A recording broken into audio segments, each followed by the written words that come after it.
Assalamualaikum warahmatullahi wabarakatuh. Salam sejahtera bagi kita semua. Perkenalkan, saya Nadia Ulfa dengan NIM 190510006, mahasiswa Fakultas Hukum Universitas Maliku Saleh.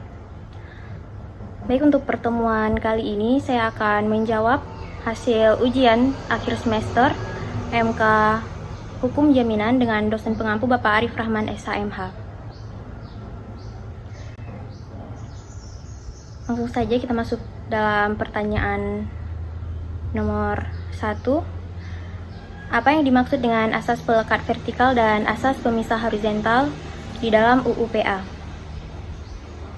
Adapun asas pelekat vertikal atau vertical access Begensel adalah asas kepemilikan tanah dan segala benda yang melekat padanya sebagai satu kesatuan yang tertancap menjadi satu. Dan asas pemisah horizontal merupakan asas pemisah tanah dan segala benda yang melekat pada tanah tersebut. Selanjutnya pertanyaan yang kedua, apa yang dimaksud dengan privilege di dalam KUH Perdata? Jelaskan dengan contohnya. Hak privilege atau hak istimewa adalah hak yang didahulukan dalam pasal 1134 Kitab Undang-Undang Hukum Perdata, yaitu suatu hal yang oleh undang-undang diberikan kepada seorang berpiutang sehingga tingkatnya lebih tinggi daripada orang yang berpiutang lainnya, semata-mata berdasarkan sifat piutangnya. Contoh, kreditur preference, yang merupakan kreditur yang mempunyai hak mendahului karena sifat piutangnya, oleh undang-undang diberi kedudukan istimewa. Hak istimewa yang dimaksud menurut pasal 1134 KUH Perdata adalah suatu kedudukan istimewa dari seorang kreditur yang diberikan oleh undang-undang, yang menyebabkan ia berkedudukan lebih tinggi daripada yang lainnya. Kreditur preference terdiri dari kreditur preference khusus yang diatur dalam pasal 1139 KUH Perdata dan kreditur preference umum yang diatur dalam pasal 1149 KUH Perdata. Selanjutnya, jelaskan apa yang dimaksud dengan perjanjian pinjam uang, perjanjian gadai, perjanjian fidusia, dan perjanjian hak tanggungan disertai dengan masing-masing contohnya. Perjanjian pinjam-meminjam uang menurut KUH Perdata pasal 1754 yang berbunyi, pinjam-meminjam ialah perjanjian dengan mana pihak yang satu memberikan kepada pihak yang lain suatu jumlah tertentu barang-barang yang habis karena pemakaian, dengan syarat bahwa pihak yang terakhir ini akan mengembalikan sejumlah yang sama dari macam dan keadaan yang sama pula. Contohnya, pihak A meminjam uang sebesar 50 juta kepada pihak B dan menyerahkan benda jaminan yang kira-kira sama harganya dengan uang yang dipinjam. Pihak A berjanji akan mengembalikan uang sebesar 50 juta dalam waktu 5 bulan dengan menandatangani surat perjanjian yang dibuat oleh kedua belah pihak. Adapun perjanjian gadai dalam pasal 1150 KUH Perdata menyebutkan bahwa gadai merupakan suatu hak jaminan kebendaan atas kebendaan bergerak tertentu milik debitur atau seseorang lain atas nama debitur untuk dijadikan sebagai jaminan pelunasan uang tertentu, yang memberikan hak didahulukan kepada pemegang hak gadai atas kreditur lainnya, setelah terlebih dahulu didahulukan dari biaya untuk lelang dan biaya menyelamatkan barang-barang gadai yang diambil dari hasil penjualan melalui pelelangan umum atas barang-barang yang digadaikan. Contohnya, individu membeli kendaraan dan membayar penjual menggunakan dana dari bank, akan tetapi mereka memberi bank gadai pada kendaraan tersebut. Jika individu tidak dapat membayar kembali pinjaman, bank berhak mengambil kendaraan dan menjualnya untuk membayar kembali pinjaman tersebut. Berikutnya, jaminan fidusia, yaitu hak jaminan atas benda bergerak baik yang berwujud maupun tidak berwujud dan benda tidak bergerak khususnya bangunan yang tidak dapat dibebani, hak tanggungan yang tetap berada dalam penguasaan pemberi fidusia sebagai agunan bagi pelunasan uang tertentu yang memberikan kedudukan yang diutamakan kepada penerima fidusia terhadap kreditur lainnya. Contoh dalam proses jual beli motor secara kredit. Apabila seseorang membeli motor secara kredit, maka pihak pembeli kredit akan membeli ke dealer. Dengan demikian, motor tersebut menjadi milik pemberi kredit, walaupun registrasi hak miliknya, dalam hal ini BPKB diatasnamakan si pembeli. Selanjutnya, hak tanggungan, yaitu hak jaminan yang dibebankan pada hak atas tanah. Berikut atau tidak berikut benda-benda lain yang merupakan satu kesatuan dengan tanah itu, untuk pelunasan uang tertentu yang memberikan kedudukan yang diutamakan terhadap kreditur-kreditur lainnya. Contoh, Anda sebagai konsumen ingin mengajukan kredit kepemilikan rumah ke bank dengan nilai rumah sebesar 800 juta rupiah. Pihak bank di sini memiliki peran sebagai pemberi kredit akan meminta Anda menyerahkan jaminan berupa tanah dan rumah tersebut. Selanjutnya, pihak bank akan menyimpan sertifikat hak milik atas tanah dan rumah Anda sebagai jaminan sampai kredit Anda benar-benar lunas terbayar. Dengan demikian, jika nantinya Anda tidak bisa membayar kredit saat jatuh tempo atau kredit Anda macet, maka Anda bisa melakukan penjualan secara lelang atas tanah dan rumah yang dimaksud. Hasil penjualan tanah dan rumah tersebut akan diberikan kepada bank dan Anda berhak menerima sisa hasil penjualan tersebut. Pertanyaan keempat, jelaskan macam-macam bank garansi serta perbedaannya dengan jaminan perorangan. Adapun macam-macam bank garansi, yang pertama ada bank garansi untuk pita cukai tembakau. Bank garansi ini ditujukan kepada kantor bea cukai. Tujuannya sendiri untuk kepentingan perusahaan pabrik rokok sebagai bentuk penanggungan pembayaran pita cukai tembakau. Selanjutnya, bank garansi untuk tender dalam negeri. Bank garansi ini diberikan kepada bauhir atau yang memberi pekerjaan untuk kepentingan kontraktor yang akan mengikat tender luar negeri tersebut. Selanjutnya, bank garansi untuk tender luar negeri. Bank garansi ini ditujukan kepada kontraktor yang akan mengikuti tender pemborong, di mana bauhir sendiri adalah pihak yang berasal dari luar negeri. Bank garansi untuk penangguhan bea masuk. Bank garansi ini diberikan kepada kantor bea cukai. Tujuannya sendiri agar pemilik barang bisa meminta penangguhan pembayaran barang bea masuk. Selanjutnya, bank garansi untuk pelaksanaan pekerjaan.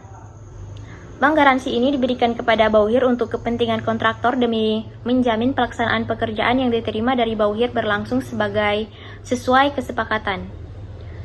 Selanjutnya, bank garansi untuk uang muka pekerjaan. Bank garansi ini diberikan kepada bauhir untuk kepentingan kontraktor. Tujuannya untuk memberi pembayaran berupa uang muka dari pihak pemberi pekerjaan tersebut. Selanjutnya, bank garansi untuk penyerahan barang.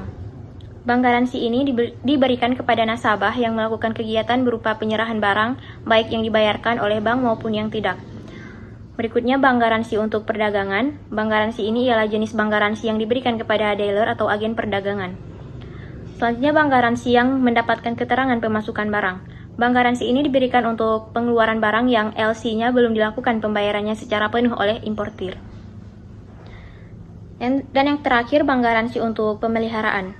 Bank garansi ini diberikan kepada bauhir untuk kepentingan kontraktor dalam menjalin pemeliharaan atas proyek yang sedang dikerjakan. Pada dasarnya, jaminan perorangan dan bank garansi adalah bentuk penanggungan yang ada dalam pasal 1820 KUH Perdata yang berbunyi, penanggungan ialah suatu persetujuan di mana pihak ketiga demi kepentingan kreditur mengikatkan diri untuk memenuhi perikatan debitur, bila debitur itu tidak memenuhi perikatannya. Perbedaannya terletak pada siapa pihak ketiga yang memberikan penanggungan tersebut. Apakah pihak ketiga tersebut adalah orang perorangan, badan hukum, atau bank itu sendiri. Pertanyaan yang terakhir, apa yang dimaksud dengan resi gudang dan proses terjadinya resi gudang tersebut? Jelaskan dengan contoh. Resi gudang merupakan suatu dokumen bukti kepemilikan barang yang diterbitkan oleh pihak yang melakukan usaha pergudangan atau pengelola gudang atas barang disimpan di gudang yang dikelola tersebut. Hal ini sesuai dengan yang dimaksud oleh pasal 1 ayat 2 UU SRG yang menyatakan dokumen bukti kepemilikan atas barang yang disimpan di gudang yang diterbitkan oleh pengelola gudang. Tidak sembarang pengelola gudang yang dapat menerbitkan resi gudang. Maka harus dipastikan betul bahwa pengelola gudang yang akan dititipkan barang tersebut adalah pengelola gudang yang memiliki persetujuan dari atau izin dari badan pengawas, yang dalam hal ini adalah Badan Pengawas Perdagangan Berjangka Komoditi. Sistem penerbitan resi gudang berdasarkan Permendak nomor 26/M DAG/per/6/2007, jenis komoditas yang dapat diresi gudangkan diutamakan barang untuk ekspor dan untuk ketahanan pangan. Persyaratan komoditas SRG yaitu yang pertama mempunyai usia simpan yang cukup lama minimal 3 bulan, harga berfluktuasi, yang ketiga mempunyai standar mutu tertentu, 4 mempunyai pasar dan informasi harga yang jelas, dan yang terakhir komoditi potensial dan sangat berperan dalam perekonomian daerah setempat dan nasional. Jenis komoditas SRG mencakup gabah, beras, jagung, kopi, kakao, lada, karet, dan rumput laut. Dan tahun 2011 ditambah dengan rotan dan garam. Selain komoditas tersebut dapat juga disimpan di gudang dengan mempertimbangkan rekomendasi dari pemerintah daerah, instansi terkait, atau asosiasi komoditas dengan tetap memperhatikan persyaratan komoditas yang diatur dalam Permendak. Penerbitan RG atau resi gudang memiliki beberapa tahapan yang prosedurnya telah diatur oleh Bab Pepti prinsipnya, barang yang diresi gudangkan harus memenuhi standar yang ditetapkan pengelola gudang. Oleh karena itu, seluruh barang harus melewati tahap uji mutu dan penjaminan barang. Dokumen resi gudang akan diterbitkan pengelola gudang setelah seluruh persyaratan terpenuhi. Seluruh data yang terkait dengan penerbitan resi gudang akan masuk ke sistem informasi resi gudang di pusat registrasi.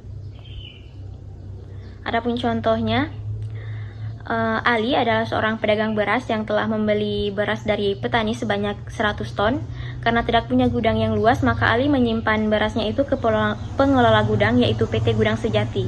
Jadi beras secara fisik sudah disimpan di gudang untuk jangka waktu tertentu sesuai yang diperjanjikan. Untuk itu, PT Gudang Sejati menerbitkan resi gudang ini. Di sini dapat dicermati bahwa resi gudang pada hakikatnya adalah tanda terima penyimpanan barang. Dalam bisnisnya, Ali ternyata membutuhkan uang. Ia lalu pergi ke Bank Megantara Indonesia. Pihak bank tentu bertanya apa jaminan atau anggunannya apabila mengajukan kredit dari Ali dapat disetujui oleh pihak bank.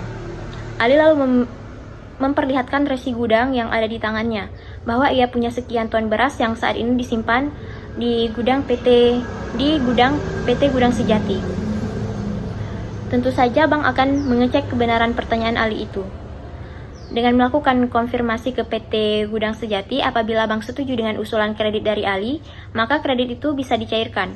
Bank sekarang adalah pemegang resi gudang yang baru. Besaran kredit yang dicairkan maksimal 70% dari nilai barang yang tersimpan di gudang. Dalam hal ini, harus dipahami bahwa perjanjian utama antara Ali dan Bank Megantara Indonesia adalah perjanjian kredit, perbankan atau utang piutang. Namun, ada perjanjian tambahan atau ikutannya, yaitu perjanjian pengikatan resi gudang sebagai perjanjian hak jaminan. Setelah Ali terikat dengan kredit Bank Megantara Indonesia, ia tidak dapat menjaminkan lagi resi gudang itu pada bank lain, sebab memang secara fisik Ali sekarang bukan lagi pemegang resi gudang itu. Dalam perjalanan berikutnya, Ali tentu berkewajiban untuk melunasi kreditnya. Sangat lazim pelunasan itu harus dicicil dari waktu ke waktu atau tidak sekaligus lunas. Setiap kali terjadi pembayaran cicilan kredit, bank akan mengeluarkan release instruction kepada PT Gudang Sejati. Dalam hal ini berarti PT Gudang Sejati boleh mengeluarkan sejumlah barang dari gudang itu atas permintaan Ali. Tentu saja berapa banyak barang yang bisa dikeluarkan dari gudang harus sesuai dengan penurunan platform kredit dari Ali pada Bank Megantara tersebut. Untuk pertanyaan yang keenam, jelaskan secara ringkas isi dari tugas makalah yang Anda kerjakan berupa pengalaman atau rumusan masalah dan jawaban dari hal tersebut. Adapun rumusan masalah yang dibahas mengenai perlindungan hukum bagi kreditur dalam eksekusi jaminan fidusia terhadap objek jaminan yang dialihtangankan.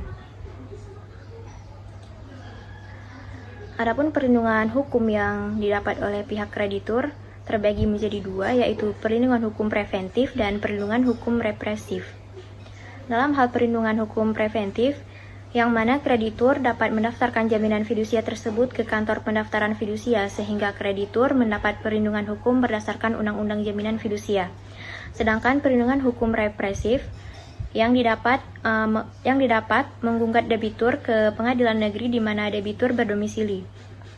Akan tetapi, pelaksanaan eksekusi objek jaminan fidusia tidak serta-merta bisa melalui parate eksekusi, sebagaimana dibunyikan dalam pasal 15 Undang-Undang Fidusia.